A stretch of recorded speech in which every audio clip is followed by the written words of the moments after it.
ginnaaw bi ñu leen nuyoo di leen dalalaat ak jàmm seen chaîne bii di Leader TV di wax ni bu leen fàtte abonné tey nekk fukki fan ak juróom-ñaar si weeru octobre si atum 2022 ñu ñëw ak yéen si revue de presse yi nan rek ci njëkk yéen kay bu groupe Futurs Médias ñu gën ko xam si record mag moom mu nga fasal l'international français bi di Karim Benzema jox ko Ballon d'Or bi noonee gannaaw bi nga xam ne trophée bi dinañu ko jox joueur bi nga xam ne moo gën a xarañ ci at bi tey jii nag la cérémonie bi moom journal bi Karim Benzema la jox Ballon d'Or ba jox Sadio Mané deuxième place bi jox Lewandowski troisième place bi moom journal bi nag noonu la tërale podiumam ba tey journal bi ñoo ngi fay fekk l'international sénégalais boobee di Sadio Mané moom Sadio Mané ma ngay continuer di wane boppam sa Bundesliga ba gannaaw bii bi nga xam ne dugal na ko démb ba da koy may mu dugal juróomi bii sa Bundesliga ginnaaw record dañuy jubal stade moom ma nga fësal sa xatu njëkk l'international sénégalais bii di ñancu moom Sadio Mané nag journal bi mi ngi ci fësal texte di bind naan Sadio Mané pour l'histoire Sadio Mané mii tey jii mën na dugg si l'histoire gannaaw bi nga xamee ne tey jii nañ cérémonie boobee nga xam ne moom nañuy joxe trophée bu ñuy tuddee Ballon d'Or nga xam ne dinañ ko jox joueur bi nga xam ne moo gën a xarañ ci at mi moom Sadio Mané mii nag bu bokkee ci boobule podium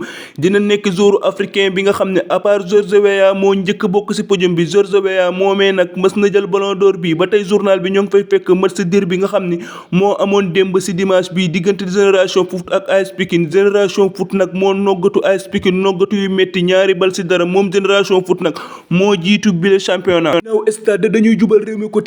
Quotidien nag moom ba nga fësal sa xatu njëkkee club bu mag boobee di Real Madrid moom Real Madrid ànd ak staram boobee di Karim Benzema ñoo ngay continuer di imposer seen loi par force sur la Liga ba nekk foofee sa Espagne gannaaw noggatu yu métti yi nga xam ne noggatu naka FC Barcelone si boobule classico ñetti bal si benn Real Madrid gii nag kat moo koy arrêté moom Real Madrid gii ma ngay continuer di buum muy FC Barcelone mii nag daanaka si guddi yu biir setagul la nekk moom FC Barcelone gii nag xamatul fu mu jëm FC Barcelone fubal xale man yi ba journal bi ñoo ngi fay fekk gannaaw classico boobee nga xam ne tamit moo amoon foofee sa Premier League bi nekk foofee sa Angleterre Liverpool doon jàkkaarloog Manchester City Mohamed Salah moo ci dugal bii bu rëy Liverpool nag moo gagné boobule match biir réew mi dañuy jubali bitim réew ak journal bi ñuy wax Mundo Deportivo nekk foofee sa Barcelone moom journal bi ma nga fësal di bind naan douleur metti na torop gannaaw bi nga xamee ni moom FC Barcelone ñàkk na boobule classico gannaaw bi nga xamee ni da si doon jàkkaarloog Real Madrid ci Real Madrid noggatu ko si noggatu yu metti moom FC Barcelone gi journal bi ma nga fësal ñaari l'international français yooyee kookee nga xam ni côté Real Madrid la nekk